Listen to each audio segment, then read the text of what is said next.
So you've got a lot to work with because of these oil and gas revenues, and you just mentioned that some wasteful spending, but how on earth do you waste that much money? You know, we were up there this morning. You're obviously not spending it on the roads.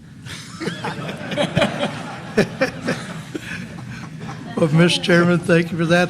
Actually, we keep trying to work on infrastructure, but what happens is a corridor, the Albuquerque area, they have the majority of the legislators, so they get what they want, not what we need. But the bad thing is, you go back in history, Governor Martinez did a hard job of cutting our budget. Ever since she's been gone, every year we increase the budget, and it's one of those where you can't see the positive attributes. New Mexico is still really poor state. Like you said, our streets and roads are really poor condition. Our children at 50th in the nation on education. So we're throwing money at things without expecting a return on our investment or an increase for our kids. They're just frivolously. I voted no last year on giving money out.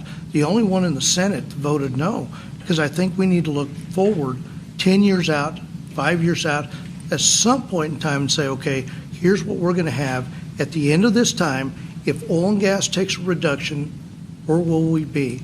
And our governor and the other people on the other side of the aisle, and even some of my colleagues, are happy to be spending their money today, not thinking about tomorrow. So most of that revenue is being generated in Lee and Eddy counties, and it goes to Santa Fe and on to Albuquerque, I guess. There's this nursery rhyme about a goose that laid a golden egg that you might want to inform your colleagues about there in Santa Fe. Mr. Ackerman, there's a lot of rumors that have been floating around the past couple of years. The oil and gas industry's been vilified. We were all shocked when the president's spokesperson came out and talked about these 9,000 or 10,000 permits that aren't being utilized. And I was waiting for the day to be in a place where somebody could set the record straight on that. And also, when you're doing that, can you talk about how long it takes to develop a project and how a delay right now may not even be seen, but 5 or 10 years from now, we're creating gaps that really you don't get to go back and make that up. Mr. Chairman, thank you for your question. Also, how to know whether or not you live in New Mexico is not is whether you have a cracked windshield from all those great roads that you were talking about earlier. So, it takes about 6 to 12 months to get a permit, and you need between 30 and 50 permits to drill a well. And the average cost of putting a well and committing to a well on a site is about $50,000 a day. So if you look at the dollars and cents that are associated with what we're speaking about here. Greetings, friends. I have unbelievable news to share with you this evening. President Biden has recently put forward a new proposal. However, many are now saying that Biden's new plan would include cuts to Medicare and then lead to higher premiums for millions of low-income Americans. Several Republicans and Democrats have publicly opposed this proposal. My friends, I will be going over all of the details that you need to know. So please make sure that you do stay tuned until the end of this video. Also, to say thank you for being part of this community, I will be announcing 2 winners this coming Friday for the Walmart gift card giveaway. Please enter the giveaway, friends, by clicking and liking several of my videos, and then comment below the keyword of each video that you watch. My friends, the more videos that you watch and then leave a comment on, the greater your chances of winning the weekly giveaways. The current political tug-of-war over Social Security has now extended into Medicare, as many lawmakers and insurance industry lobbyists take aim at the Biden administration's plan to rein in Medicare Advantage plans.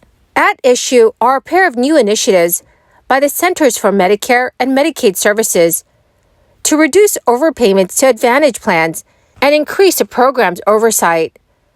According to a new report, federal audits released late last year found widespread overcharges and other payment errors involving Medicare Advantage plans. Some plans have overbilled the U.S. government by an average of more than $1,000 per patient per year. The administration's aim to cut down on overpayments and more closely monitor the program has the support of both bipartisan watchdog groups and economists. But some Republicans have framed the new rules as cuts to Medicare. It is something that President Biden has said he will not do amid recent debates over the solvency of the program. As with Social Security, the Medicare Trust Fund faces depletion within the next decade, leading to debt ceiling debates on whether to cut funding.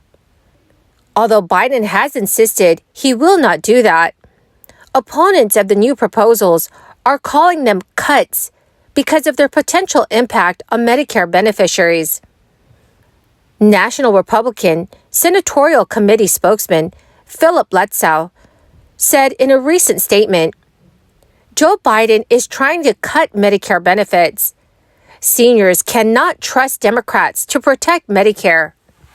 His comment was in reference to a recent analysis from healthcare consultant Avalere Health, claiming that recent Medicare Advantage changes could lead to higher premiums and fewer benefits for beneficiaries in 2024 versus 2023. Medicare Advantage, also known as Part C, is a private insurance alternative to original Medicare that bundles together Parts A and B, and in most cases, the Part D plan. Medicare Advantage plans are designed to cover things you might not get with the original Medicare, such as fitness programs and certain vision, hearing, and dental services.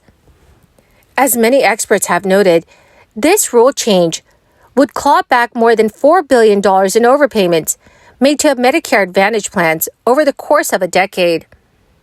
The rule would also bolster audits of Medicare Advantage plans going forward and make it easier for the government to recoup overpayments. But U.S. Health and Human Services Secretary Xavier Becerra countered that any claims the administration is cutting Medicare are categorically false. So, dear friends, what do you think should happen to Medicare? Please let me know what your thoughts are in the comments section below.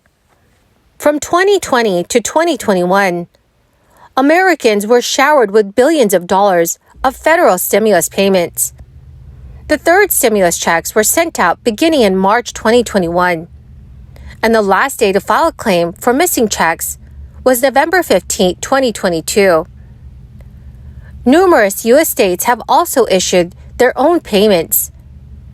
Due to the nature of those payments, there has been some confusion as to how taxpayers should handle them when they file their returns. The federal stimulus payments issued in 2020 and 2021 were not taxable. However, they still need to be reported on federal tax returns. This was primarily to ensure that all qualifying Americans received the proper payment, but it did cause some confusion as to how stimulus payments should be reported and if they were taxable. The bottom line is that the IRS deemed federal stimulus payments to be non-taxable. So the lack of stimulus payments will affect this year's tax refund checks for many Americans. There is also a tax break for charitable deductions that was allowed to expire, which could affect even more taxpayers. One of the biggest changes in tax liability will result from the expiration of the expanded child tax credit.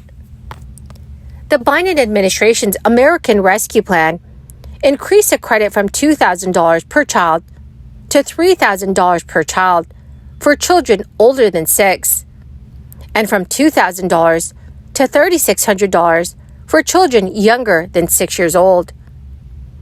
The legislation resulted in millions of families receiving thousands of dollars more in their refunds. But sadly and unfortunately this year, that will not be the case. Well, my greatest and amazing friends, that is the end of my daily stimulus update video for this Monday evening. Thank you, my dear friends, for being part of this community and for joining me here every single day. And to say thank you and to show my appreciation, I will be announcing 2 winners this coming Friday for the Walmart gift card giveaway. Please enter the giveaway, friends, by clicking and liking several of my videos. And then comment below the keyword of each video that you watch. My friends, the more videos that you watch and then comment on, the greater your chances of winning the weekly giveaways. Thank you, my friends, and have a wonderful and very blessed week.